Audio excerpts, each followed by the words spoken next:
नमस्कार, D5 channel Hindi देख रहे सभी दर्शकों का मैं विभोर स्वागत करता हूं। आज हम आपको बताने जा रहे हैं एक ऐसे जासूस के बारे में जिसकी कहानी सुनकर आप भी हैरान हो जाएंगे। एक ऐसे जासूस कभी ना भूल सकने वाली कहानी, वो टाइगर जो देश के लिए पाकिस्तान आर्मी में शामिल हो गया था। मौत के बाद उन्हें मुल्तान की सेंट्रल जेल में ही दफना दिया गया था। यह कहानी है रॉ के जासूस रविंद्र कौशिक की, जिसे शहादत के समय अपने वतन की मिट्टी भी नसीब नहीं हो सकी। दुश्मनों के मुल्क में उन्होंने अपनी जान दी और वहीं पर ही उनका अंतिम संस्कार कर दिया गया। भारत और पाकिस्तान के बीच ही 25 फरवरी को 18 साल बाद युद्ध विराम समझौता हुआ, लेकिन दोनों ही देश के रिश्ते कभी सामान्य होंगे, इस बात पर हमेशा ही लोगों को शक रहता है। पाक के मंसूबों को असफल करने के लिए भारत की इंटेलिजेंस एजेंसी रॉ यानी रिसर्च एंड एनालिसिस विंग हर पल सक्रिय रहती है। आज हम आपको ऐसे ही भारतीय जासूस की कहानी बताने जा रहे हैं जो भारत की सेना के लिए पाक आर्मी में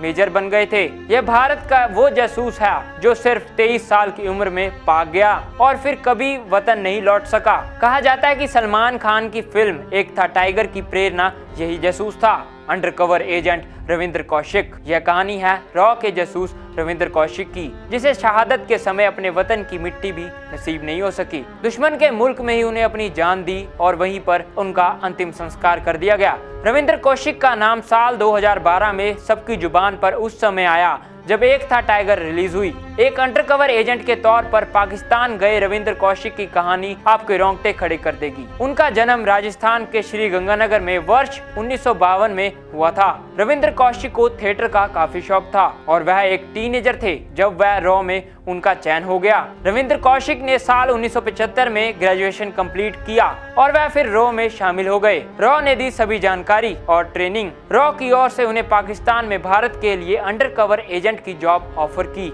और सिर्फ बस 23 साल की उम्र में रविंद्र कौशिक एक मिशन पर पाकिस्तान रवाना हो गए। बताया जाता है कि रॉ ने उन्हें करीब 2 वर्ष तक ट्रेनिंग दी थी। कौशिक को दिल्ली में इस तरह से ट्रेनिंग दी गई थी कि वह एक मुसलमान युवक नजर आए। उन्हें उर्दू सिखाई गई और मुसलमान धर्म से जुड़ी कई बातें बताई गई। साथ ही उन्हें पाकिस्तान के बारे में भी कई जानकारी दी गई। वह पंजाबी भाषा बोलने में माहिर हो गए, जिसे पाकिस्तान के ज्यादातर हिस्सों में बोला जाता है। 1975 में उन्हें नबी अहमद शाकिर का नाम के साथ पाकिस्तान भेजा गया। इसके बाद वह बतौर सिविलियन क्लर्क पाकिस्तानी सेना का हिस्सा बन गए। इसके बाद उन्हें पाक सेना के अंडरकवर डिपार्टमेंट में भेज दिया गया। उन्होंने पाकिस्तान जाकर इस्लाम धर्म कबूल किया। बताते हैं कि उन्हें पाकिस्तान जाकर आर्मी यूनिट के तैनात टेलर की बेटी, जिसका नाम अमानत था, उससे शादी कर ली। इसके बाद वह एक बेटे के पिता बने। कहा जाता है कि उनके बेटे का निधन 2012 से 2013 के बीच हुआ है। भारत को मिली कई जानकारियां।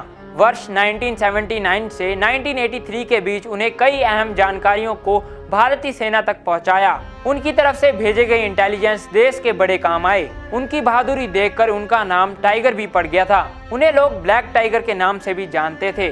सितंबर 1983 में भारत ने एक और लो लेवल जासूस इनायत महसी को रविंद्र कौशिक के संपर्क करने को कहा, लेकिन इसे पाकिस्तान ने पकड़ लिया और फिर उन्हें सारा सच पता चल गया। कुछ लोग मानते हैं कि कौशिक अपनी नहीं बल्कि रॉ की गलती से वहां पकड़े गए। 1985 में मौत की सजा। कौशिक को वर्ष 1985 में पाकिस्तान की अदालत ने मौत की सजा सुनाई थी। हालांकि बाद में इसे पाकिस्तानी सुप्रीम कोर्ट ने इस सजा को उम्र कैद में बदल दिया था। उन्होंने पाकिस्तान की सियालकोट स्थित कोट लखपत और मियांवाली जेलों में करीब 16 वर्ष तक रखा गया। मौत के बाद उन्हें मुल्तान की सेंट्रल जेल में दफना दिया गया। उनके भतीजे विक्रम वशिष्ठ ने एक इंटरव्यू में इसके बारे में जानकारी दी थी। जेल में रहने की वजह से उन्हें टीबी, अस्थमा और दिल की बीमारी हो गई थी। रविंद्र कौशिक अपनी मां से बेहद प्यार करते थे और वो उन्हें पाकिस्तान नहीं भेजना चाहती थी, मगर वह कुछ करने के मकसद से रॉ के एजेंट बन दुश्मन के मुल्क में गए थे। आपको यह जानकारी कैसी लगी कमेंट बॉक्स में जरूर बताएं और वीडियो को लाइक और चैनल को सब्सक्राइब करना ना भूलें। ऐसी और जानकारी लेकर फिर हाजिर होंगे। तब तक के लिए नमस्कार।